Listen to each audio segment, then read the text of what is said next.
sometimes your eyeliner just doesn't last at all. The same lady who I went to for my eyeliner many years ago told me she wasn't even going to try giving me lip pigmentation. I flipping cry. Number 1. Ensure that you're happy with your choice of pigment, the pigment being the colour. Show your treatment provider what colour you want. What pigment are we using? I will try it on you. Okay. Would you like this colour? I'm just trying to match it. Well, let's have a look. Basically, we just need black, don't we? Or a bluey black, because you taught me something. You said it fades to a certain colour. Well, if you put pure black, it will fade into blue, so you need some brown. I can add some black to it. If you want it darker than that. Let me have a look. I think that's fine. I think so too, yeah. I think it's a good colour. Hi friends, this is the lovely Dr. Helena Benson from the Advanced Beauty Clinic in London. Right now today we are in the Ideal Home show in Kensington Olympia. Today Dr. Helena is doing my top up of my eyebrow pigmentation.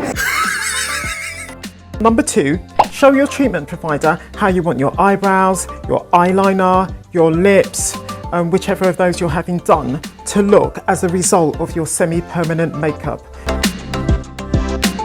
As you know, Dr. Helena, just follow the shape that I've got. Of course, yes. Thank you. In case you don't know, I'm Gina and I'm from London.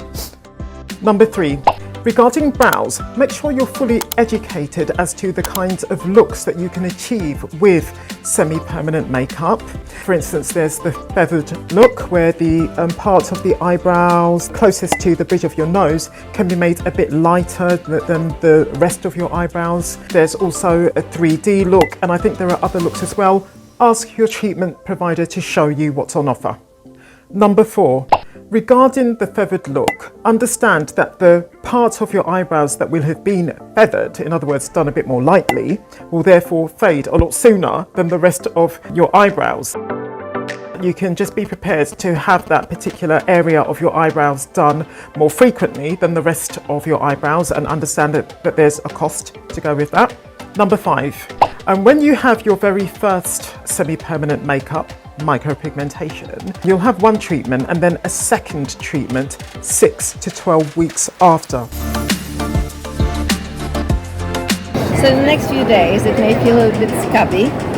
So you can put some moisturizing cream or Vaseline and try not to pick, because there will be little scabs, little crust coming off. So if you want to have a shower and wash your head, you can put a very thick layer of Vaseline to prevent the water getting through. Ah, okay. And then once the scabs come off, that will be sort of the final result. And normally people who haven't done the procedure before, they need to come for a retouch within 6 weeks to fill in little gaps, so if some areas didn't take well. But because you had it done before, I assume that's one treatment would be enough for you. Yeah. Point number 6. After that, it's just a question of topping up your semi-permanent makeup every 1 to 2 years. So, had my treatment, my eyebrows, this is how they now look. They've just been done, so this is by no means the final result. Dr. Helena says if I want a top up, she'll do it for free, whereas to anyone else it's 50 quid. Hopefully I won't need one. I shouldn't need one either, because I already had pigment in my eyebrows, and the next top up should be in about a year or 2 years' time. Number 7, I recommend you to ask what might cause your pigment to fade prematurely, because that happens sometimes. So ask what might make it do that, and then you'll see, hopefully, what you can do to prevent it as far as possible. I've never ever had that problem, but some other people have. Number 8, ask how likely the pigment is to change colour separately to the matter of fading. I've never had that problem, but some other people have. Number 9, if you are planning to have your eyebrows micropigmented, but happen to have very little eyebrow hair, and if you are also planning to have Botox treatment to your forehead more or less at the same time as your semi-permanent makeup to your eyebrows, ask whoever is doing those treatments whether the Botox is likely to cause any complications with your micropigmentation.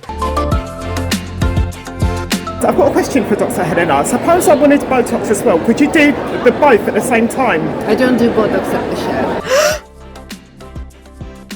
All right, but if Generally, yes, you can do it at the same time. That's right. All right, so just suppose a person doesn't have that much hair in their eyebrows and you're doing their pigmentation. Can they still have the Botox at the same time as the pigmentation? They can do, yes.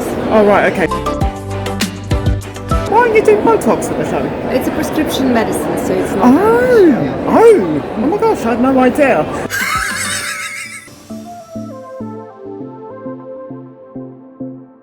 I'd like you to know that Dr. Helena says if I'm planning to have a facelift in, which I am in about a month's time, I shouldn't have any filler or Botox because they just might somehow interfere.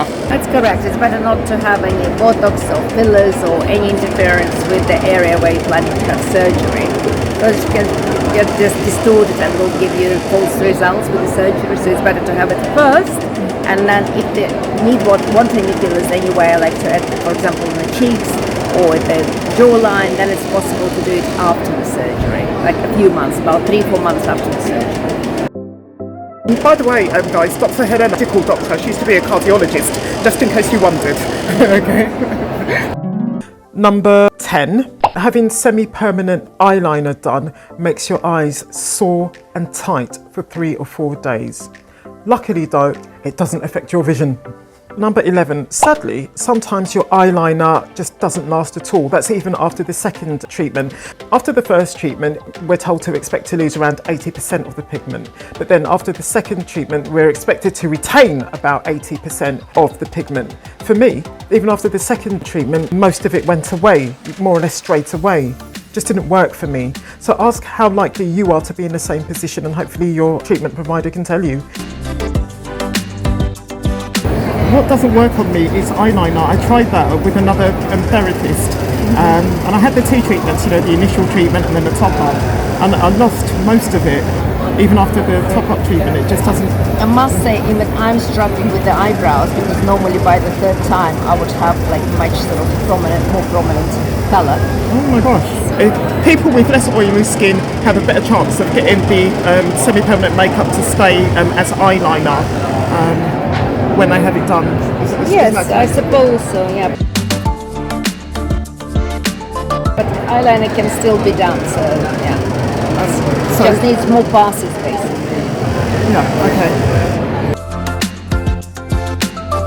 okay. Number 12. Having your lips micropigmented causes huge swelling to your lips, which lasts a number of days.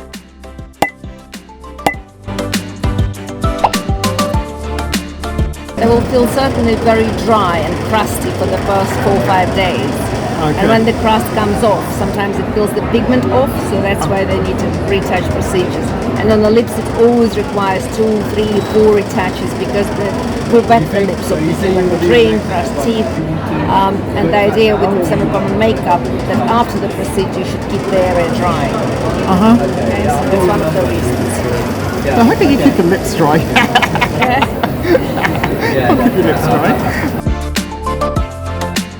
As Dr. Helena says, and I know this from experience, over the next few days they're going to thaw the scalp and start to flake off, and the colour might actually look a bit lighter.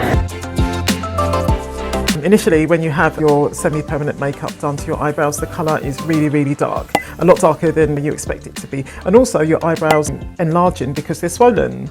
But those 2 effects are only temporary. Within a few days to weeks after your semi-permanent makeup treatment, the colour does fade somewhat to make it a bit less dominant. And also the swelling goes away and your eyebrows shrink back to size. Number 13. Some lip colours are apparently contraindicated for micropigmentation. In other words, lips of certain colours can't be micropigmented. The same lady who I went to for my eyeliner many years ago told me she wasn't even going to try giving me lip pigmentation. But she said she would never be able to get it in. What do you say? On the lip is easier, lip liner is better. But I didn't want just lip liner, I wanted my lips fully coloured. No, there's no point, to be honest. They're quite a large sort of area and you would need to do it. No, because you need to, it suits for people with very, very thin lips, like aging sort of women, you know, when they hardly have any lips, so you can actually increase. You have beautiful colour, you have beautiful lips. You really, I don't think you even need it. Like, you know, it would be such a time saver if I could have like a permanent dark red in my lips. And you're saying that it's not something that You would have to do it several times, like quite a few times to get the pigment in. Number 14. I find having semi-permanent makeup done painful. I flipping cry. I now only have my eyebrows micropigmented and it's still flipping painful. What was even more painful than that, to my huge shock and horror, was having semi-permanent eyeliner done. Oh, that was bloody, that was rather agonising and very painful. So young Dr. Helena is about to put some anaesthetic on my eyebrows. Now, this isn't Dr. Helena's fault, but it's still going to hurt. It always does. The pain isn't actually quite so bad. Yeah, it's also with anaesthetic that I'm adding during the procedure. It works much better. So it's the first time that's most painful. Okay, oh, good. I usually cry when I have this done. I'm not even joking. I don't know if you've ever noticed, but I usually cry because I find it so painful. I don't think I'm going to cry this time. If you've enjoyed this video, then I recommend you to watch this one next. I'll meet you there.